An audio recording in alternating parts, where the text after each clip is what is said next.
Hey y'all, it's story time around the fire table. This is a story where I tell on myself again. Just proves I'm human. I'm not perfect. Uh, as a lot of y'all know, I used to be a hunter ed instructor here in the state of Texas, and taxidermist.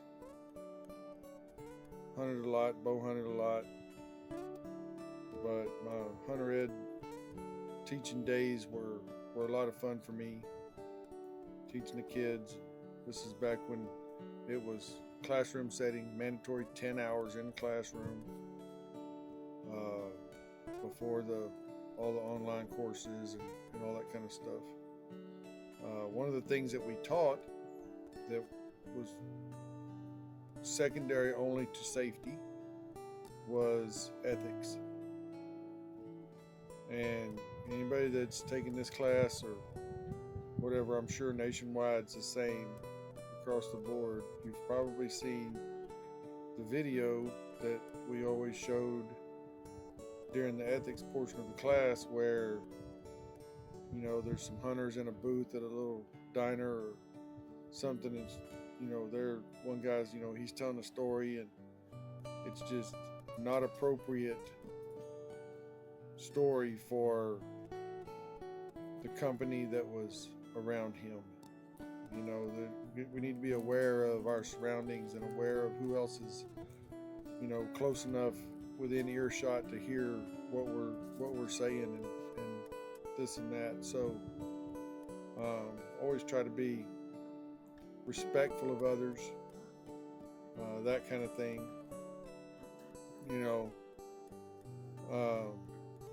So having taught this class and having watched that video hundreds of times, I should have known better. Thought I knew better. So anyway, I'll tell you exactly where I was. I was meeting with some of my alligator landowners and guides during alligator season or right prior to alligator season or whatever. And I met them at a little cafe in Tivoli, Texas. Canales Cafe. If anybody ever goes down Highway 35 between Port Lavaca and Rockport, you go through Tivoli. It's just it's a few houses, a grocery store, a church, a little bitty school, and Canales Cafe and a Dairy Queen. That's all that's there. And anyway, if y'all ever go through there, stop and tell Joe over at the cafe that Robert said hi. Me and him are good friends. Anyway, so I meet my hunters or my landowners and guides. I meet them over at Canales Cafe there in Tivoli. And we're sitting around having breakfast and talking and getting ready for alligator season or getting ready for the weekend hunters or whatever it was. Anyway, that's where we're at. That's what we're doing. We're sitting there talking. Well, I decide that I'm going to tell them the story about something that happened to me that was, I thought it was pretty comical. I told that story. Y'all go check it out right here. Or here. I don't know which side the screen's going to be on. Y'all go check that out and stuff. It's a story about how a PETA recruiter called me one night and tried to recruit me into becoming a member of PETA. So we're in this cafe, and there's 4 or 5 of us around this table, kind of in the middle of the cafe. No other patrons in there. Joe's there and his waitress is there. There's only 2 in there, I think. I kind of do a quick glance. I don't see anybody, So I commenced to telling this story about how this PETA recruiter called me, and how at the end of the story, I told her, that I was a member of PETA too. People for Eating Tasty Animals. Anyway, all the guys laugh and this and that. Y'all want to hear that full story? Go check out the video. Anyway, they're all laughing and stuff. They think it's great. and building rapport with these guys, and having a good time and sharing stories, just like I am now with y'all.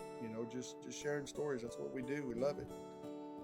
And anyway, so we're sitting there, and a lady walks up from behind me to the edge of my table, and I look over at her, and my heart sunk. I thought, oh, you done messed up. You done broke the number one ethical rule that you teach. You just messed up bad. And I mean, I'm getting ready to not defend myself, but apologize and take whatever she's gonna give me. I'm just gonna sit there like a little wet dog and take it, because it's my fault. I messed up. I'll take responsibility for it. And she leans over the table and she goes, "Sir," she goes, "I was just wondering if you could give us," and when she said us, I went, "Oh crap, there's another one with her," So now my heart's really beating, and stress level went way, way, way up. And anyway, she goes, "I'm just wondering if you could give us directions to San Antonio from here." I said, "Yes, ma'am, I can." And come here, little bear. Come here, buddy. Oh, he's so spoiled. I said, "Yes, ma'am, I can." So I told her, how to get from where we were to, fastest route to San Antonio. And before she left, she goes, "I just want to let you know, I really, really enjoyed your story. And I'm a member of your PETA too." And it's like, oh, thank goodness. Because, if y'all aren't familiar with the area or anything and stuff, if you look at the map, I mean, Tivoli is the little town that is like really, really close to Aransas National Wildlife Refuge. And there's a lot of animal enthusiasts, bird watchers, that kind of thing that go down to the refuge. And so I don't know,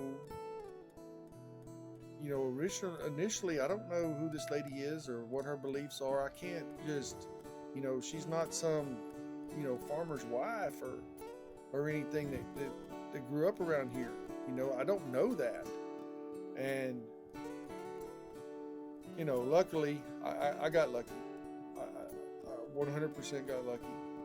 I'll never, ever, ever make that mistake again, because it was a very sinking feeling knowing that I could have just told a story, that was funny to me and was, not funny to her. And, along those lines, we've all got to be conscious of everybody's right to believe what they want to believe. And just like it's your right to believe what you want to believe, and that there's no way that they're going to sway you in your beliefs or your decisions or anything like that in regards to hunting or fishing for that matter. There's no way they're going to sway you. There's no way you're going to sway them. So arguing with them is not an option. Just don't do it. You're not gonna change your mind or anything like that.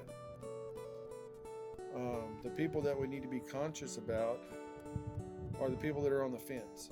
And I say that on the fence, they don't necessarily care that we hunt, but don't shove it down my throat type of deal.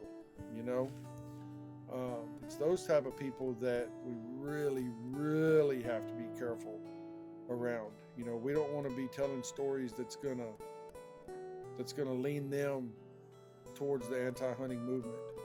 We would rather they stay on that fence than, or hopefully come to our side of the fence, but don't go to the other side, right? So we really need to be real careful about, how we present ourselves and